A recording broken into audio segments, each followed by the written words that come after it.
Pose with the fans. Pose with the pose with the pose with the pose with the fans. Pose with the pose with the pose with the fans.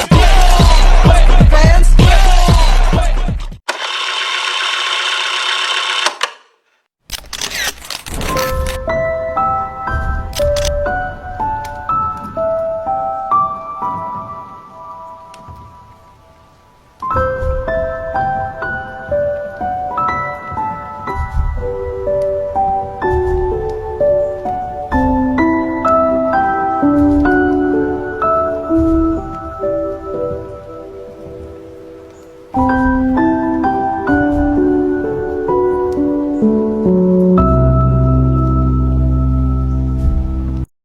Di balik tawa yang menggema di dinding rumah mewah, terdapat rahasia yang perlahan mulai menggerogoti keluarga ini. Keluarga Chandra dikenal dengan pesta-pesta mewah, mobil-mobil berkilau, dan kehidupan penuh glamor. Mereka percaya uang bisa membeli segalanya, termasuk kebahagiaan mereka. Hidup dalam euforia tanpa peduli konsekuensi yang telah mereka lakukan. Namun, apa yang terjadi ketika gelombang kemewahan itu pecah? Ketika uang dan kekuasaan tidak lagi menjamin kebahagiaan. Dunia punya caranya sendiri untuk menyeimbangkan segalanya. Saat gemerlap menjadi kebiasaan dan kesederhanaan dianggap pahit, di situ roda nasib mulai berputar. Tak disangka badai itu datang tanpa aba-aba.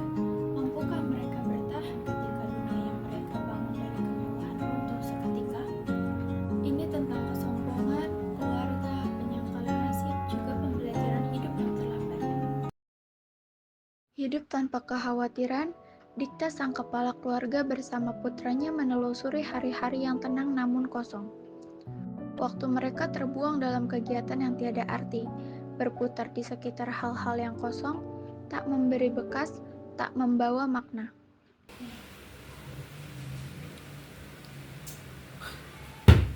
Kayaknya menarik banget sih. Bah, kalau misalkan beli HP baru gimana? Beli aja kan ada uang ya. Kalau misalkan nggak ada, Tuh, ada apa teh? wah iya. Dalam keseharian mereka, sang ibu dengan putrinya juga larut dalam gemerlap dunia, menghabiskan waktu dan uang demi memuaskan keinginan sesaat. Belanja tak henti, foya-foya tiada batas, seolah kebahagiaan sejati dapat dibeli. Habis ini kita kemana, Bun? Kita makan yuk. Boleh? Yuk. Seringkali aku berkata, ketika semua orang memuji milikku, bahwa sesungguhnya ini hanyalah titipan, bahwa mobilku hanyalah titipannya, bahwa rumahku hanyalah titipannya, bahwa hartaku hanyalah titipannya, bahwa putraku hanyalah titipannya. Aku pulang. Kenapa sih? Kenapa? Ngomong-ngomongin uang mulu? Lah emangnya kenapa? Biasanya juga boleh. Apa sih papa gak jelas banget? Jadi juga diomelin gara-gara main HP. Iya gak jelas banget kayak papa. Berisik. Tetapi, mengapa aku tak pernah bertanya, mengapa dia menitipkan padaku, untuk apa dia menitipkan ini padaku, dan kalau bukan milikku, apa yang harus kulakukan untuk miliknya itu? Perusahaan kita bangkrut, rumah kita mau disita. Terus kita harus nyari kontrakan. Hah? Kontrakan? Disita? Emang kita salah apa?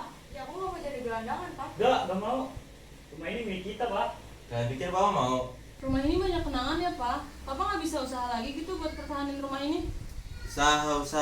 Selama ini papa udah usahain, tapi apa hasilnya? Sia-sia. Adakah aku memiliki hak atas sesuatu yang bukan milikku? Mengapa hatiku justru terasa berat ketika titipan itu diminta kembali olehnya?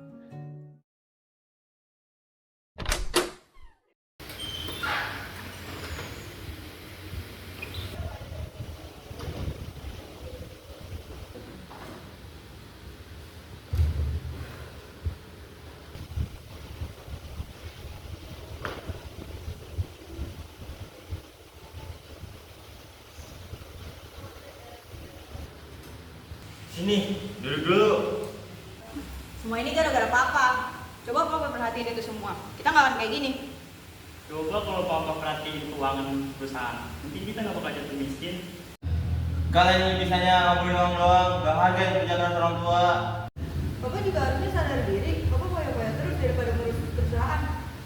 Emang kamu ikut aja apa dalam perusahaan papa, supaya berani ngomong seperti itu sama papa.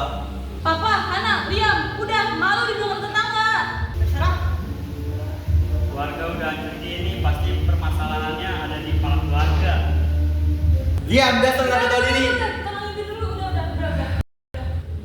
Ketika diminta kembali, kusebut itu sebagai musibah. Kusebut itu sebagai ujian. Kusebut itu sebagai petaka. Kusebut itu sebagai panggilan apa saja untuk melukiskan kalau itu adalah derita. Aku kok nggak pernah ketemu Bu Natalia lagi ya? Loh, ibu nggak tahu? Perusahaan mereka kan udah bangkrut, Bu. Hah, bangkrut? Perusahaan mereka kan besar banget. Mungkin karena mereka sombong kali, Bu, terus gak pernah sedekah juga. Lalu dasar kesalahan fatal situ, kalau punya rezeki harus disedekahin. Tahu tuh, uang yang kita pakai kan masih ada hak orang lain di situ. Iya, jadiin pelajaran hidup aja deh. Semoga kita dijauhin dari musibah seperti itu. Betul tuh.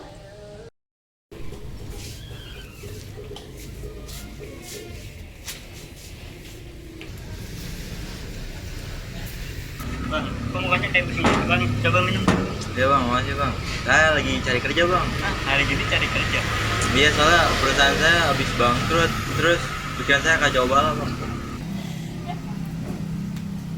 Sekacau-kacaunya pikiran dan sampai ngelampiasin keluarga, apalagi ke anak, kasihan mereka nggak tahu apa-apa. Bapak dukun kah? Wah, saya bukan dukun mah pengalaman. Berarti bapak pernah ngalamin seperti itu dulu? Ya, tapi dulu saya nggak bisa ngendaliin emosi saya dan keluarga saya hancur, makanya saya tinggal sendiri. Tapi mereka menyalahkan saya pak. Kepala keluarga itu fondasi keluarga. Kalau fondasinya hancur, semuanya hancur. Setelah saya sadar diri bahwa keluarga penyemangat nomor satu. Makanya abang harus menjaga keluarga abang. Jangan sampai sebelumnya mau terlambat.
Ketika aku berdoa, meminta titipan yang cocok dengan hawa nafsuku. Aku ingin lebih banyak harta, ingin lebih banyak mobil, lebih banyak popularitas, dan kutolak sakit, kutolak kemiskinan, seolah semua derita adalah hukuman bagiku. Ya Allah, apa salah hamba? Di mana letak kesalahan hamba? Apa yang harus hamba lakukan untuk memperbaiki segalanya? Tolong bawa kembali anakku ke rumah dan kembalikan separuh hartaku. Aku sudah kehilangan semuanya. Aku senantiasa beribadah kepadamu. Teganya engkau memberiku musibah seperti ini.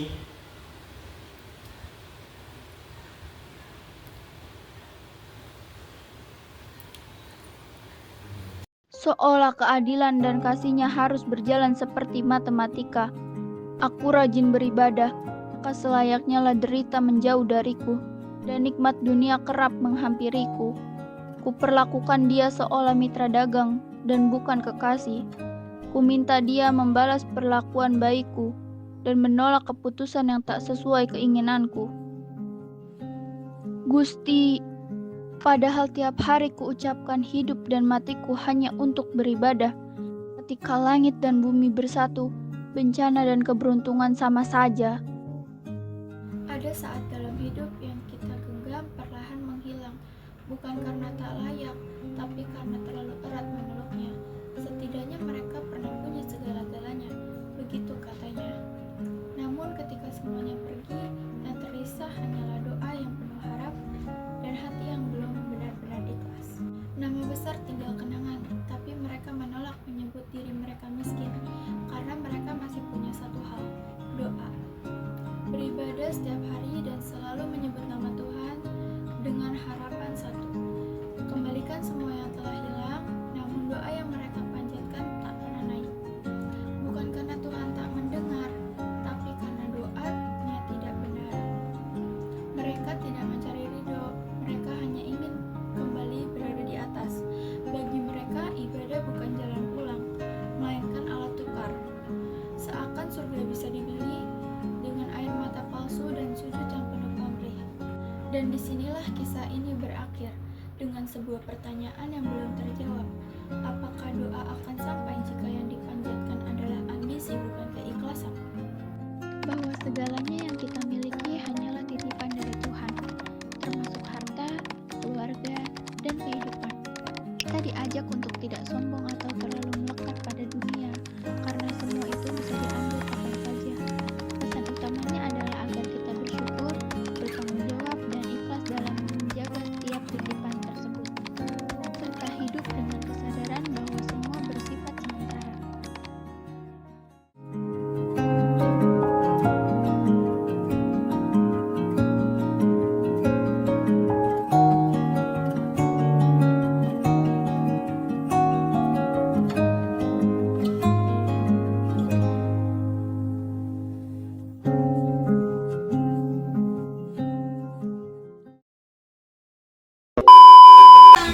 Kenapa sih?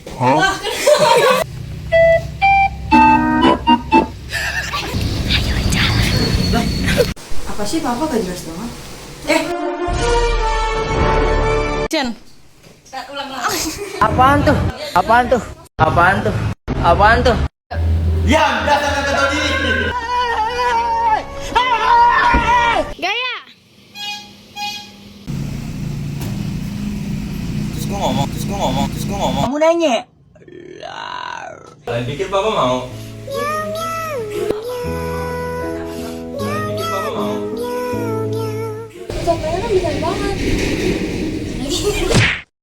You the like Barcelona, Real Madrid. Kacau.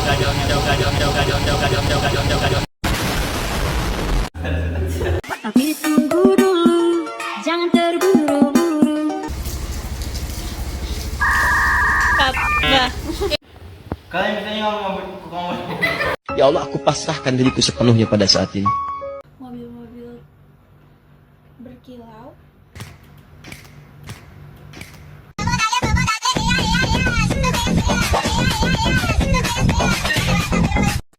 Kardegan nengok. You didn't have to cut me off. I can never know we were nothing.